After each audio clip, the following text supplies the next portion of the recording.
I want you to picture a brain. Not a cartoon drawing, not a textbook diagram. A real, living, human brain. It weighs about 3 pounds. It has the consistency of soft butter, and it is the most complex object we have yet discovered in the entire universe. Now, I want you to picture that brain aging. What comes to mind? For most of us, it's a story of loss, a slow, quiet fading. We think of senior moments, forgetting names, taking a little longer to find the right word. We see our parents, our grandparents, and we whisper a silent fear. Is that my future? Is my sharpest tool, my very mind, destined to dull? What if that story is a lie? Or at the very least, a devastatingly incomplete truth? I'm your host, Alexa, and this is The Deep Dive. Today, we are going on a journey into the aging mind, but not in the way you might expect. We are going to explore one of the most beautiful and counterintuitive ideas in all of neuroscience. It's called the wisdom paradox. The paradox is this. Even as some of our raw, mechanical cognitive functions may slow down, our overall capacity for judgment, for insight, for strategic intelligence, our deep, hard-won wisdom can, and often does, hit its absolute peak later in life. You might feel a bit slower on the draw, but you are, in fact, playing a completely different and far more sophisticated game. This story doesn't start with a lab coat or a spreadsheet of data. It starts with a man, a mirror, and a moment of profound personal courage. The man is a renowned neuropsychologist. Let's call him Dr. Elias Vance. He has spent his entire professional life peering into the minds of others, mapping the landscapes of memory and thought. And then he turns 60. And he has what he later describes not as a midlife crisis, but a late life crisis.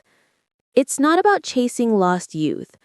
It's about staring into the coming decades and wanting a real, unvarnished inventory. He wants to know what he's working with. So he does what any good scientist would do. He gathers data. He gets the full physical workup. Blood panels, cardiac stress tests, the works. The results come back. He's in excellent health. Biologically, he's younger than his chronological age. It's a victory. But for Dr. Vance, it's not enough. There is one final frontier, one last system to check. He decides to do something that, in his professional circles at the time, was considered almost radical, even neurotic. He schedules a preventative MRI scan of his own brain. No symptoms, no headaches, no memory lapses, just a deep, compelling need to see, to look the enemy or the ally in the eye. When he told his colleagues, many of them were aghast. The prevailing wisdom in neurology was, and to some extent still is, don't borrow trouble. The logic was simple. If a patient has no clinical symptoms of a tumor or Alzheimer's, and our treatments for many neurodegenerative diseases are still limited, why go looking? You're far more likely to find normal, age-related changes that you can't do anything about, and all you'll succeed in doing is giving a healthy person a lifetime of anxiety. It was a blissful ignorance model of medicine. But Dr. Vance had a different philosophy. He believed that not knowing was the single greatest source of fear, that by confronting the reality, the normal, the expected, the mundane reality of an aging brain, he could demystify it. He could shift the narrative from one of passive dread to one of active strategic management. He was trading the anxiety of the unknown for the agency of knowledge. So he went through with it. He lay in the tunnel of that roaring machine, a modern-day oracle seeking a glimpse of his own future. The results came back, and they were profoundly ordinary. His brain was a textbook example of healthy aging. It wasn't the pristine, tightly packed brain of a 20-year-old. It showed signs of a life fully lived. The report noted mild cortical atrophy. That's a clinical term for a little bit of shrinkage. The brain, like a muscle that isn't used as intensely, loses some volume over time.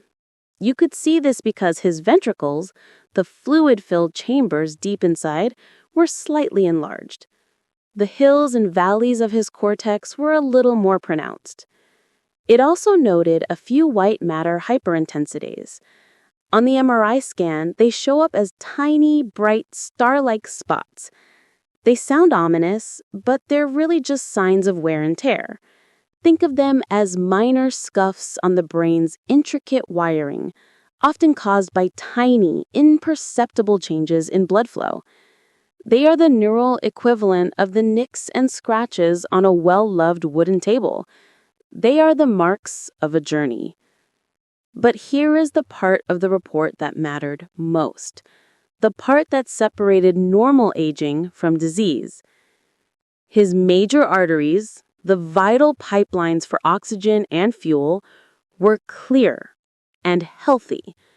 And most critically, his hippocampus, the seahorse-shaped structure that is the very cradle of new memory, the ground zero for Alzheimer's, was completely, unequivocally normal. His brain was aging, but it was not sick. It was simply seasoned. This distinction is the bedrock of everything we're going to talk about. So let's be clear. Let's be honest about what does change. Let's lay the trade-offs on the table, because this paradox only works if we acknowledge the cost. In normal, healthy aging, we see a few key declines. First, and most noticeably, processing speed. The raw clock speed of the brain slows down. It takes an extra second to calculate the tip on a dinner bill, to react to a sudden change on the road, to retrieve the name of that actor you love from the depths of your memory.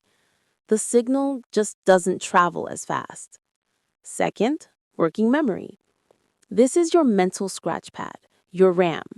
It's the space where you hold a phone number in your head while you dial it, where you juggle the different ingredients of a new recipe, where you keep track of the threads of a complex argument.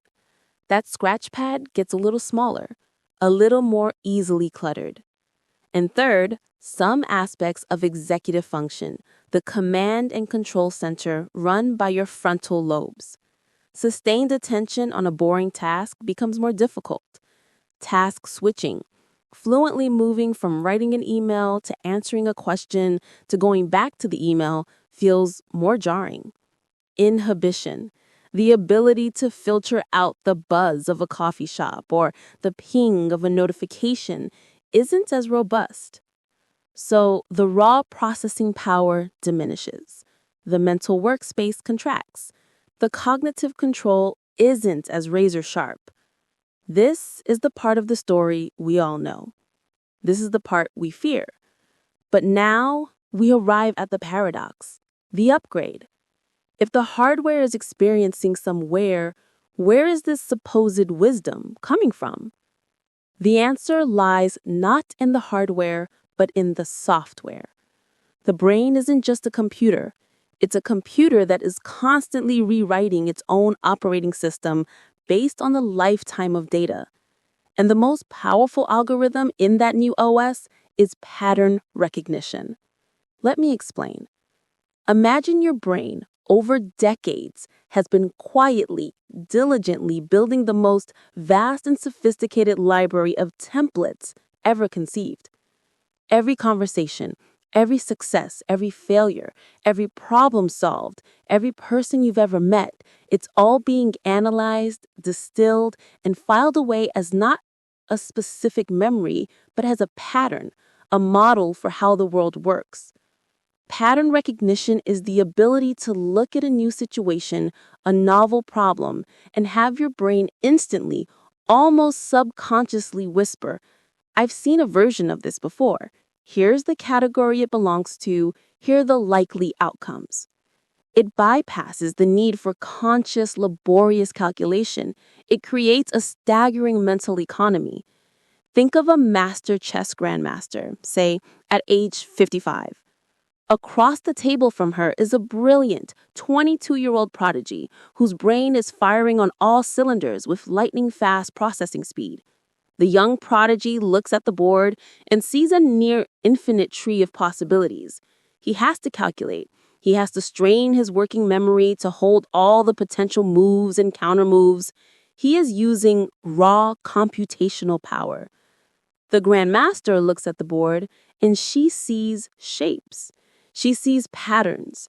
Her brain instantly recognizes the configuration of pieces as a variation of a Sicilian defense, dragon variation, that she has studied, played, and internalized over 40 years.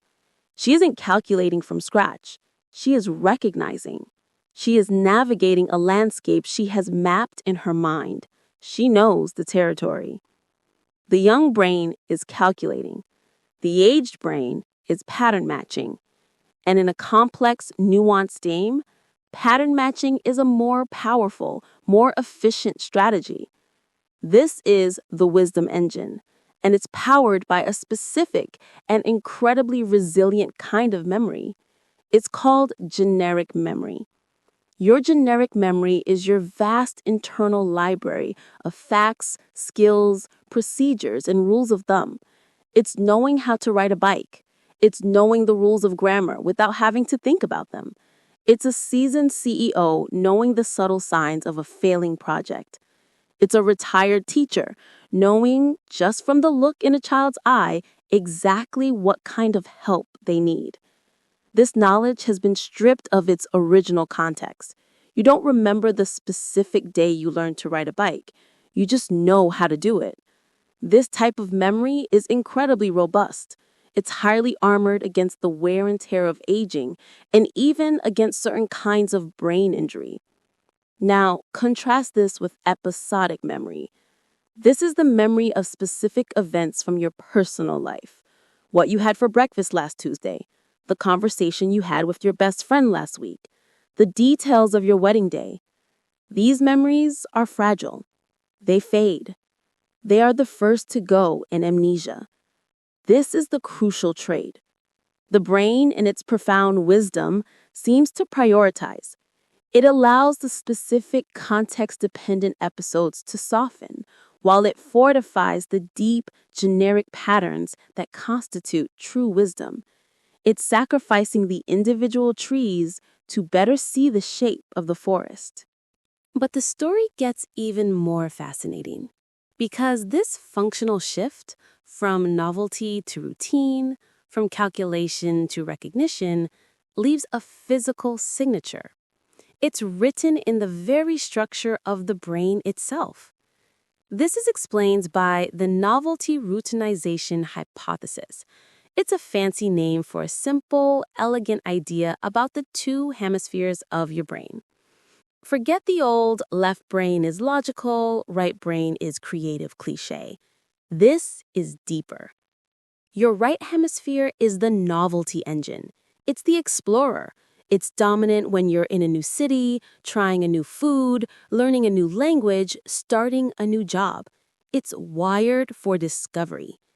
And fascinatingly, it's also linked to a suite of, well, let's call them dissatisfied emotions. Restlessness, a bit of anxiety, frustration. This makes perfect evolutionary sense. That restless dissatisfaction is what pushes you to explore, to change things, to learn when the old way isn't working. It's the engine of growth in a young brain. Now, your left hemisphere is the expert module. This is the hemisphere of routine, of mastered skills, of deep competence. It manages all those ingrained patterns we talked about. When you're driving a familiar route on autopilot, when you're playing a piece of music you know by heart, when you're executing a complex procedure at work that you could do in your sleep, your left hemisphere is running the show. And it is linked to positive emotions, satisfaction, contentment, a sense of calm competence. So, over a lifetime, there is a shift. In youth, the right hemisphere is in the driver's seat, constantly engaging with the novel world. But as we accumulate experience, as we successfully learn and automate patterns for living, the center of cognitive gravity gradually moves towards the left hemisphere. The brain is specializing. It's promoting its most experienced manager to CEO. And here is the part that still blows my mind. Neuroimaging studies from labs all over the world have consistently found a physical correlate to this functional shift. The right hemisphere, the novelty engine, shows significantly faster rates of age-related atrophy than the left hemisphere. Let me say that again. The part of your brain that craves newness, that handles raw, unprocessed information, is more vulnerable to the physical effects of time. The part of your brain that houses your wisdom, your routines, your deep patterns, is physically more resilient. It's as if the brain is making a biological investment in wisdom. It's protecting its most valuable asset. But this is not a guaranteed process. This is not a passive cruise into the sunset of sagacity. This mental armor, this resilient left hemisphere, isn't a gift. It's earned. It is forged through use. And this brings us to the most hopeful, the most empowering part of our story. It's a concept that shattered a century of neurological dogma, neurogenesis. For the longest time, we were taught a heartbreaking lie. You're born with all the brain cells you'll ever have, and it's all downhill from there. You can only lose neurons. We now know definitively that this is false. The brain can and does grow new neurons throughout your life. This isn't just a little tweak to the theory, it's a paradigm shift. It happens primarily in two key areas, the hippocampus, our memory center, and the prefrontal cortex, our executive command center. And what is the trigger for this miraculous regrowth? What flips the switch for neurogenesis? Mental activity, challenge, learning, complexity. The old adage, use it or lose it, is wrong. The truth is far more beautiful. Use it and get more of it. Your brain is not a static organ. It is a dynamic, living ecosystem that reshapes itself in response to demand. This property is called neuroplasticity. Think of the famous study of London taxi drivers. To get their license, they have to pass the knowledge, a test that requires them to memorize the labyrinthine map of London, 25,000 streets and thousands of points of interest. It takes years. Brain scans show that these taxi drivers develop significantly larger hippocampi than bus drivers, who follow fixed routes. Their brains physically change to accommodate their incredible spatial memory. Or think of professional musicians. The areas of their cortex that control their fingers, that process sound, are thicker, more complex, more densely wired. Decades of practice have sculpted their very brain structure. This is the final glorious piece of the puzzle. That constant use of the left hemisphere, the act of managing your deep well of patterns, of engaging in complex, challenging thought, doesn't just protect it. It actively strengthens it. It leverages neurogenesis and neuroplasticity to build a better, more resilient brain. The aging brain isn't declining. It is specializing. It is optimizing itself for peak strategic performance. It's trading the frantic, energy-intensive work of exploration for the masterful, efficient work of execution and insight. So, what does this mean for you right now, today? It means that the quality of your mind at 70, at 80, at 90 is not predetermined. It is being built by the challenges you take on now. It means that coasting is the real danger. The brain thrives on engagement. It craves problems to solve. It yearns for new patterns to learn, even as it manages the old ones. We all know the concept of a runner's high, that feeling of euphoric well-being after an intense physical workout. It's your body's reward for effort. I want you to start chasing the thinker's high, that deep, quiet sense of satisfaction after you finally understood a complex concept, after you've struggled with a new language and finally held a conversation, after you've finished a difficult book, after you've solved a thorny problem at work. That feeling is not just psychological, it is biological. It is the feeling of your brain growing. It is the feeling of new connections being woven into the tapestry of your mind. It is the feeling of you actively forging your own wisdom, and in so doing, physically protecting the brain that holds it. The wisdom paradox is not a consolation prize. It is the reward for a life of engaged, curious, and challenging thought. The story of the aging brain is not a tragedy of loss. It is a story of transformation, of trading the anxious, brilliant spark of novelty for the enduring, warm glow of understanding. It is the story of becoming, finally, who you were always meant to be. This has been The Deep Dive. I'm Alex. Thank you for listening.